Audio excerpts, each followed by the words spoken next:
Assalamualaikum warahmatullahi wabarakatuh. Kami dari kelompok 2. Di sini ada saya Nailul Fauzia, Saya Siti Mutatu Hasanah. Dan saya Sela Fitri Anggraini. Dengan dosen pengampu mata pelajaran metodologi penelitian kuantitatif Bapak Khairul Anwar SHI MH. Kami akan memberikan tutorial tentang data kuantitatif menggunakan aplikasi Excel dengan metode ANOVA. Selamat menikmati belajar bersama.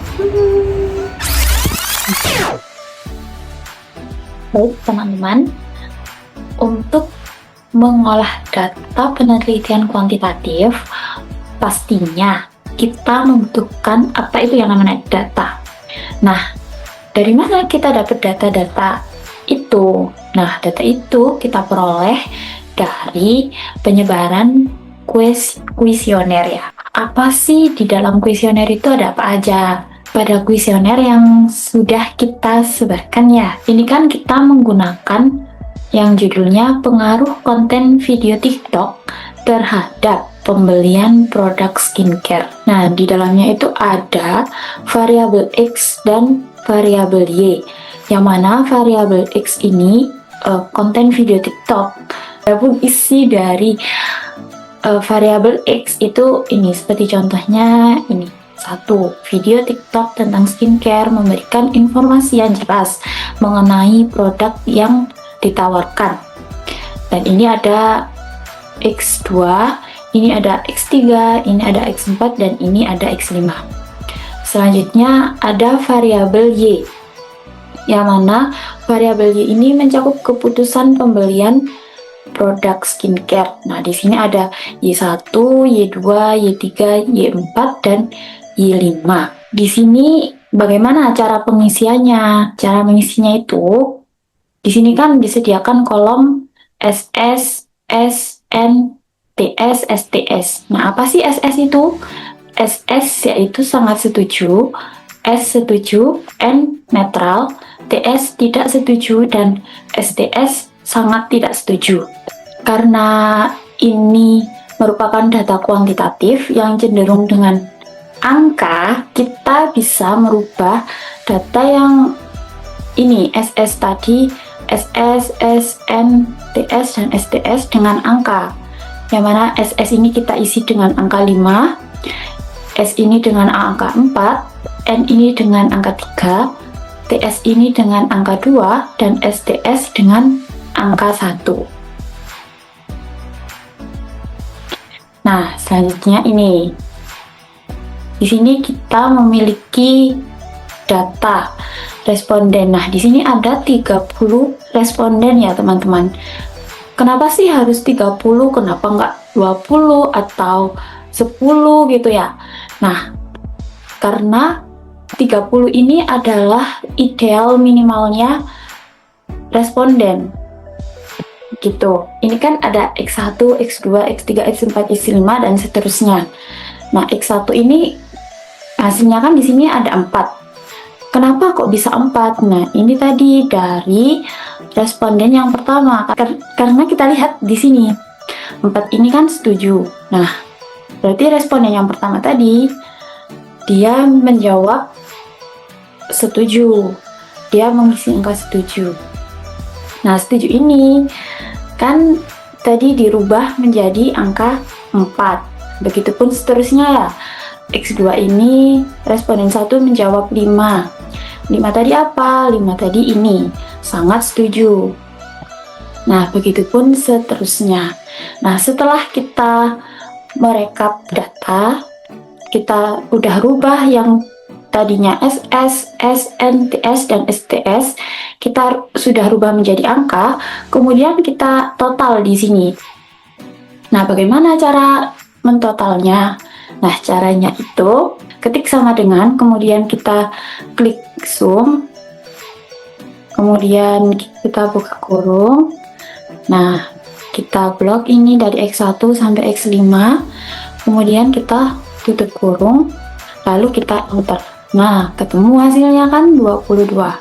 Setelah itu kita langsung type aja ke bawah biar untuk mempersingkat waktu. Nah, udah ketemu kan ini hasilnya semua.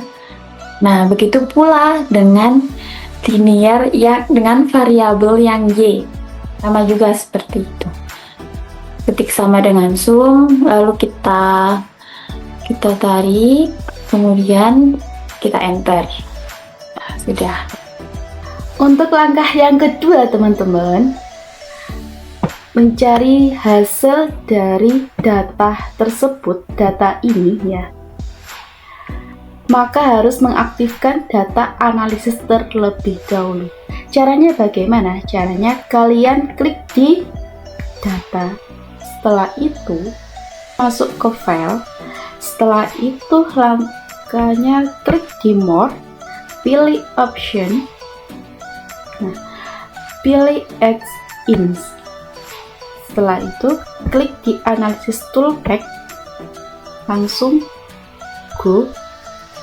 Nah, ini muncul, pilih analisis toolpack yang atas, itu oke.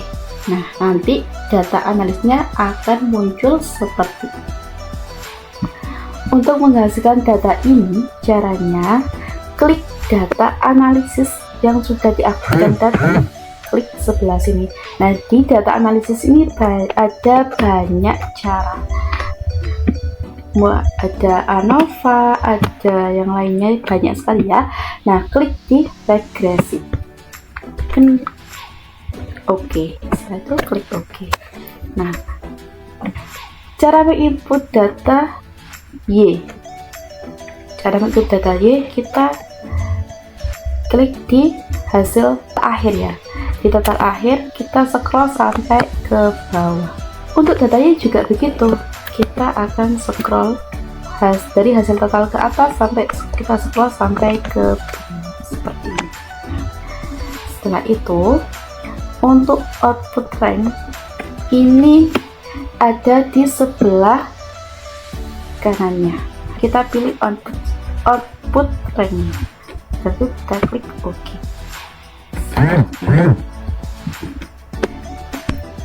Kenapa kok kita pakai regresi? Regresi ini fungsinya untuk mengukur seberapa besar pengaruh. Kok pengaruh? Karena judul yang kita pakai pengaruh konten video TikTok terhadap pemilihan produk skincare. Nah, seperti ini datanya. Nah, ini di regresi, hasil regresi statis. Ini ada multi, ada banyak sekali. Nah, untuk cara membacanya nanti akan disampaikan teman kami selanjutnya.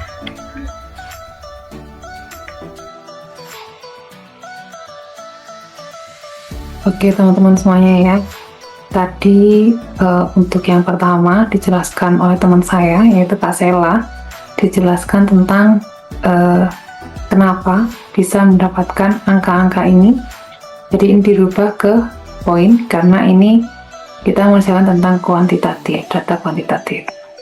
Selanjutnya tadi sudah dijelaskan juga oleh teman saya yaitu Nailul perihal cara mengaktifkan data analisis yang ini. Nah, untuk saya yaitu menjelaskan tentang bagaimana cara kita membaca data yang telah dihasilkan dari data analisis tadi, atau bahasa kerennya, ilmiahnya itu adalah interpretasi data. Oke, aku rubah ke sheet yang baru ya, karena sheet yang baru sudah aku siapkan di sini, memuat pengertian-pengertiannya lah, biar kita sama-sama makin paham ya tentang bagaimana cara membaca hasil dari data analisis yang tadi. Oke, data yang tadi menghasilkan data berikut ini. Ada yang namanya regresi statistik, ada multiple R, R square, adjust, R square, dan lain sebagainya ini.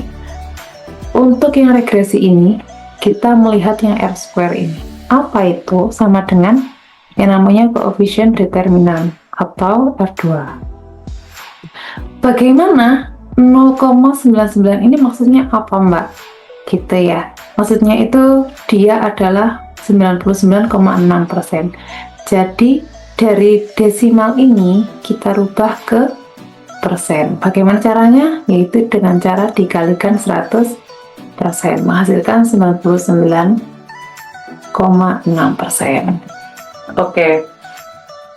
Untuk mencapai yang 100%, itu berarti sisanya adalah kurang 0,4%. Benar ya? Ini dipengaruhi oleh hal lain. Berarti bagaimana cara bacanya?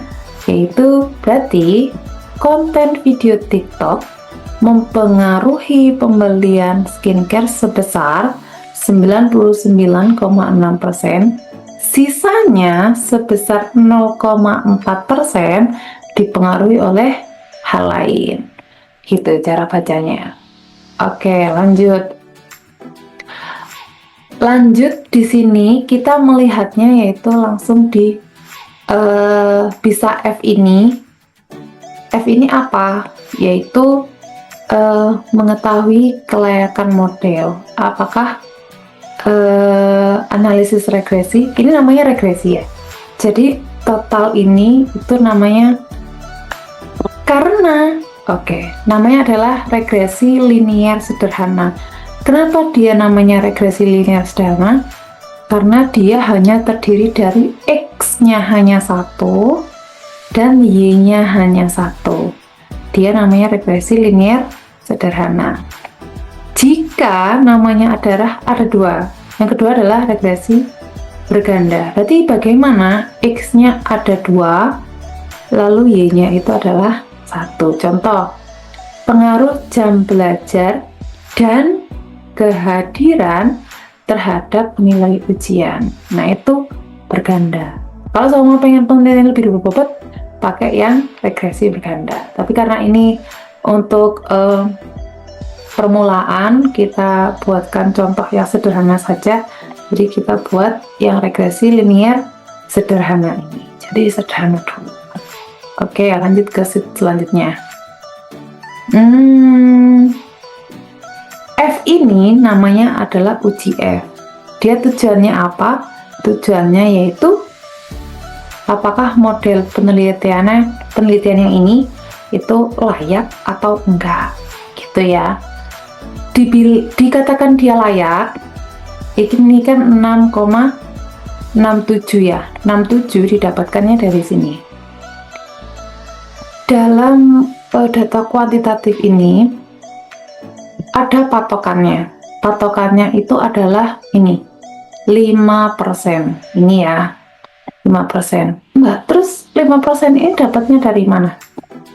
Artinya angka ini adalah angka standar batas toleransi kesalahan. Jadi batas kesalahan sama untuk inilah meminimalisir kesalahan. Ditentukan di awal oleh peneliti sejumlah 0,05 atau disebut 5%. Contohnya gini deh. Kita kalau data ini melihatnya yang p-value ini ya. Di sini ada 6,26868E min 34. Waduh, apa ini? Nggak usah bingung. Ini bahasanya data di Excel ini ya.